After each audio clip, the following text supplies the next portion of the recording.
lead. Yeah. Disappointed. Just felt like, for the most part, I thought we were in quicksand the whole night. But Jacksonville played really well. The Pierre kid is, pretty good. Thought he did a really good job. He shot the ball well. In terms of a perimeter player, probably the, best, to me, the best one we played against all year in terms of that translating to, making some money. That's what I'm talking about. I'm not necessarily talking about, a college guard. I'm talking about a guy that, got good size, got good athleticism, score on all three levels. He did that. Was really impressed, by that. So, it happens, and it's unfortunate that we played this way this evening. But, I don't want to take away from, what the guys have done to put themselves back in position, and I'm happy and proud of them for that. We didn't end the year off on a great note, but hopefully moving forward as we, move into the spring, summer, this motivate guys. And one of the biggest things that I told the guys to come back, man, it's time to do everything like a winner, man. You got to train like a winner. You got to eat like a winner. When you moving in the streets, you got to move like a winner. You got to always have your chest out. You got to exude confidence in the next man. And so for me, that's how I feel. I think that, we were under siege so much this season, trying to keep our head above water, and not drown. We did a good job of doing that. But now, I thought we learned how to fight. I thought guys learned how to prepare. I think at times, and we had some big wins to show, we learned how to win. But now it's time to, everything you do you gotta do it like a winner. I mean that. Like, you gotta do it like a winner. When I was in college and I told them, sophomore year, we lost to Santa Clara. I think it was the first time 2 lost to 15, and the media was on us. Where I went to school, it was a fishbowl, and people were upset. People were mad. They wanted Lute Olson gone. You know what I mean? As crazy as it sounds, but it was what it was. And, as a team, we took pride in our spring. We took pride in our summer. We took pride in what we did. Everything we did, we did it together. We lifted weights together. We ate together. We trained on the floor together. We talked when we wasn't together. And you guys know how hard it was to talk then because there wasn't no cell phones. Wasn't none of that. It wasn't none of that. We communicated on the regular phone, like we was locked in, like because we came back and we wanted to do something special, and that group was the best group I ever been with because of that. It wasn't the most talented group, but it was the best group, because everybody was bought in, everybody was locked in, and that's what I told guys. Like stuff like this, it gotta pain you, it gotta hurt. Because moving forward, like, we gotta be better in these games. We can't just play to the level of our opponent, or we can't just come in the gym and think because we're tech and schools are mid-major that, they just gonna roll over. Because it don't work that way. It just don't work that way anymore. And so that's what we got to get better at. That's where I got to get better at getting these guys better at that. And that's what I talk to them about. And it's about a mentality. And it's going to be a day one mentality because next year starts tomorrow for me. And there's just things that I'm just not going to accept no more. And what I'm not going to accept is just a team that's collectively, because it's not about one individual. It's collective effort. A team that collectively is not going to be mentally prepared for each moment. Good, bad, whatever that entails. You got to be mentally prepared. You got to be locked in. And if you're not locked in, you can't play. That's the demand. That's what it has to be. So everything that we did, I'm proud. I'm happy because they had a chance to go the other way, and they didn't. And we all know that there's a lot of people and a lot of programs around the country this year where coaches wish they could get it back, and teams didn't play the way they wanted or they didn't play as hard as they wanted. I can't say that about these guys. But what I can say about this group is where we got to get better is we got to get better mentally. And we got to get better with that because it allows you to play games like you played tonight. And even if you don't win, even if you don't have your A game, you're still able to stay in the game. Because as the game goes on, you just never know what's going to happen. And that's the mentality that we got to have. Like this spring, this summer, it got to hurt. When you leave the weight room, it got to hurt. When you leave the gym, your wrist got to be locked because you shot too much. Game shots, game speed. I don't care about the rest of it. I don't got pros on my team yet. So you know what? You're not good enough to shoot on the gun. You need passes. That's what I'm talking about. It's preparing to win. And if you're not going to go in the gym and shoot 100 game speed, game rep jump shots, and you can only shoot 10, well, shoot 10 and put the ball down. Because if you're not doing the game speed, game reps, then you're creating bad habits. And that's the mentality that each player has to have if he wants to be in my program moving forward.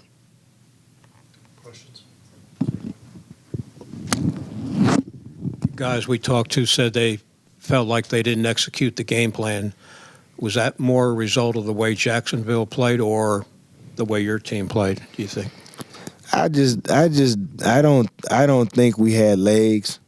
I think that was a big part of it. But what happens is when you don't got legs, your mind is telling your body what to do. That's my point. That's what I'm talking about. You got to train like a winner. Because we all get tired, and our body gonna tell us to quit. Our body gonna tell us, nah, I'm gonna take this shortcut. I'm gonna do. So it's not about not executing the game plan. That's on me. It's on me to get these guys mentally tough. That's what it is. It's a focus. It's a toughness. That's all it is. It's a toughness. Man, I'll never forget this. Because y'all watched the game, right? Game 4. Boston against Golden State, 2022 finals. We're up in that series 2-1. It's 3.5 minutes to go. All we got to do is get a couple stops. Steph Curry wasn't playing his best in that game, but you know what he did? He hit the biggest shots. It's mental toughness, man. It's not about not executing the game plan. I don't care about the game plan. There was other games where we didn't execute the game plan. We still figured it out. But what we got to do is that's the next phase. That's the next phase to winning. Being mentally tough. That's the next phase to winning. And it just hasn't, on a consistent basis from our guys, it hasn't been demanded like that before. But it will be moving forward. Do you feel like you're missing that alpha dog personality, like the Pierre kid today for them? He was a dog and just kind of lifted all of the guys around him and wanted to win the most on the court. You could see it in the way the guy was playing. And it seems like maybe that's you need that alpha personality guy. Doesn't it seem like maybe that's the missing piece? Is that something that you it seems like from what you're talking about, you're missing some of that element with your team, and that's what you're looking to build. Well, you like what you have, but obviously we trying to compete for ACC championships and get to the NCAA tournament, just to start, so obviously you got to keep getting better. So the team is void of certain things, and we just got to get better. the thing about it is when we start using the term dog and all that stuff, like, it's not an indictment on my team. I like the guys on my team, so I don't really get into all that. But we just have to get a mentality, because what happens is that an alpha mentality doesn't have to be the best player on the team. You want it to be, but it doesn't have to be. It just has to be someone that's going to do the right thing each and every day and hold each other accountable. To me, that's what alpha is, period. You know what I mean? So that's more so of mindset. And do we need a different mindset? Yes.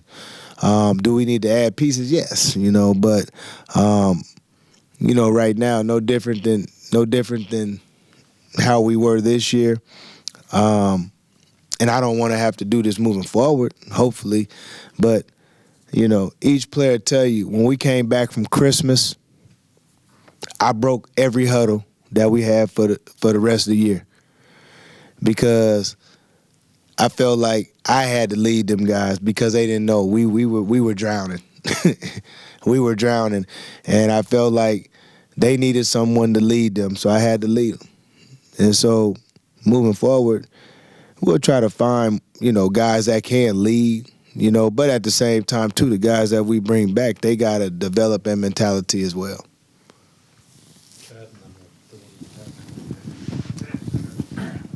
What's the immediate future look like for you in terms of getting on the road and maybe hosting guys? And are you taking some time off or trying to build that roster as soon as possible?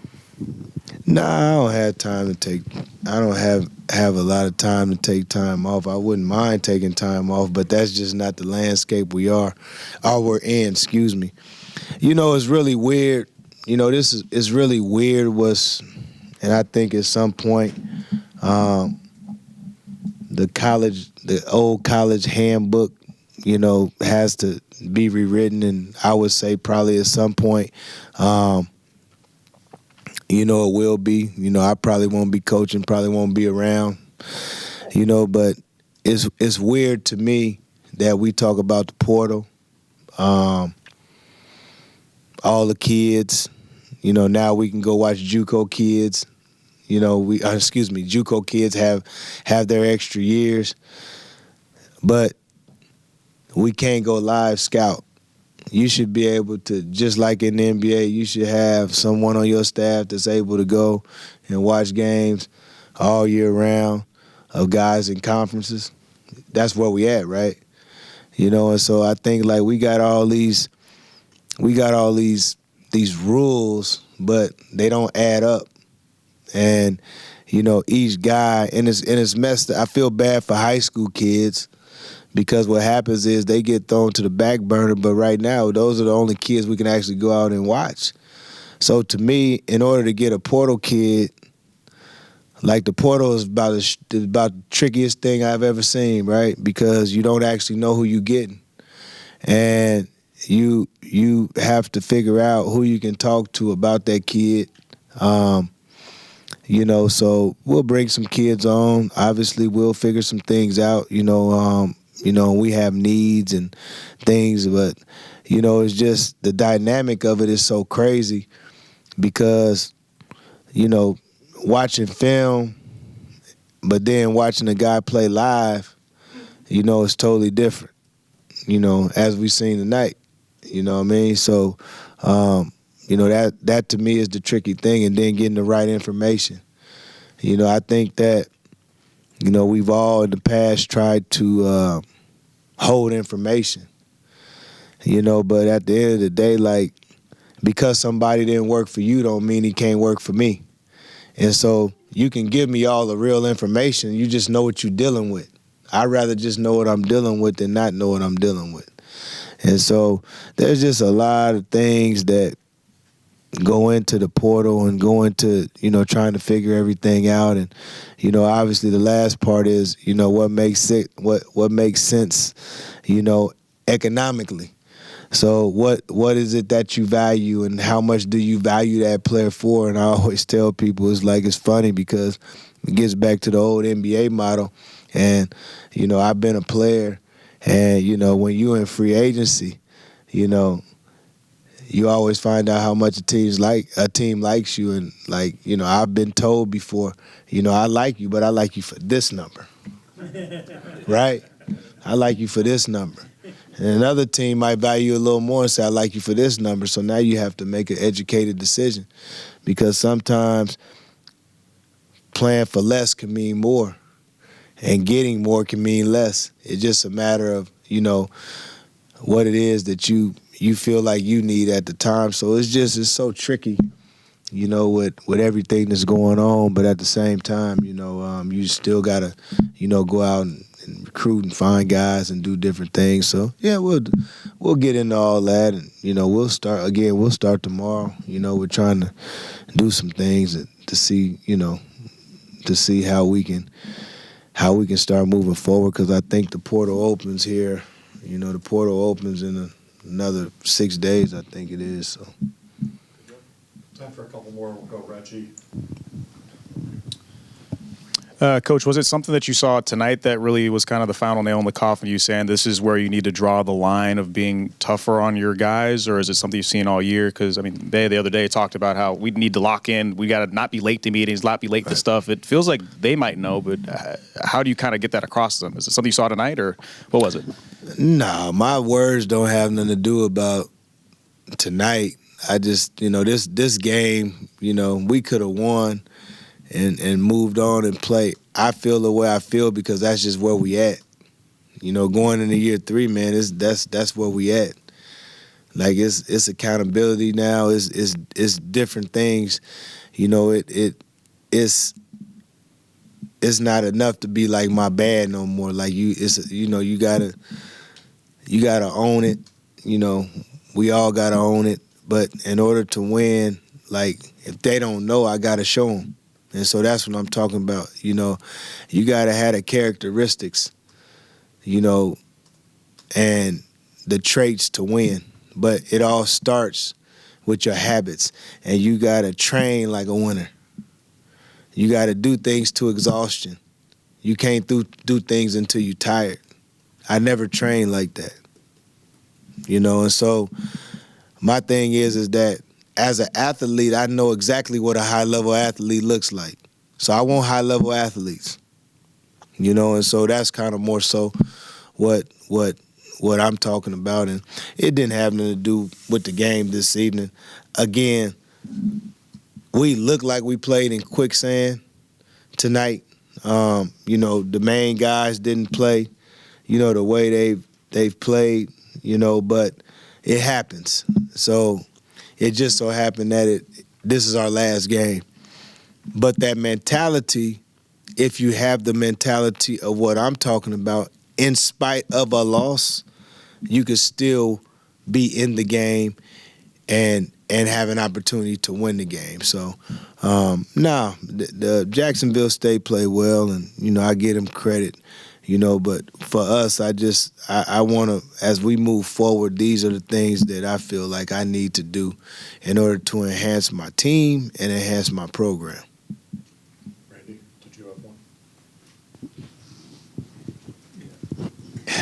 It seems in the current system, what you alluded to be so hard to judge, like the portal people. Do they have those qualities potentially that you're going after? How do you ascertain that? So nowadays? where the portal get tricky and the evaluation get tricky is you have to really rely on some type of system that you have. You have to value things that you value, and you can't deviate from what you value, because usually when you deviate from what you value, it doesn't work. The second piece to that, I think, is now you have to weigh, you know, a mid-major kid against a high-major kid. So you got to weigh a mid-major kid that's getting numbers versus a high-major kid that might be playing a lot, and he just haven't had the opportunity. So where I'm going with that is the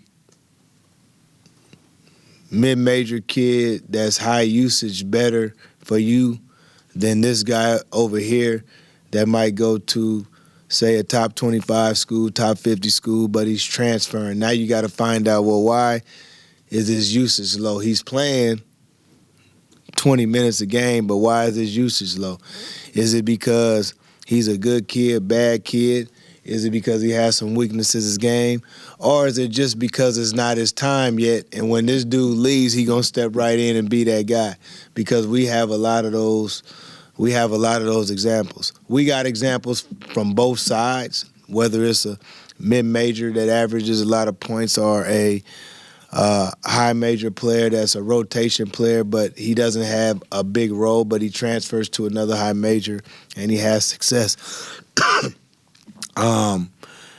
We have examples on both sides where they've worked and where they failed. So I think those are the things that I'm talking about. You have to figure that out.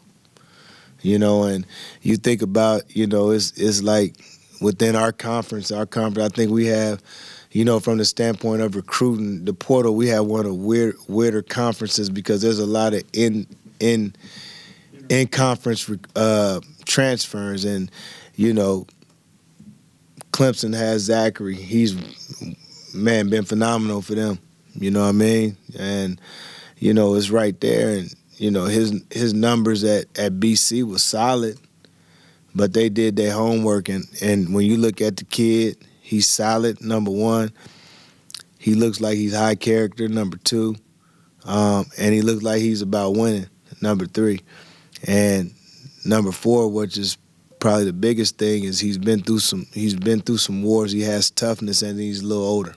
So, those are all things that, again, you have to weigh within this process. All right. Thanks, Coach. My man right here, he put his hand up. I'll take his question because he. Thanks, Coach. Yeah. I'm just going to ask you to give us a quick, finishing year two, give us a quick summary of the maturation of Nate George from day one to tonight, please. Nate is,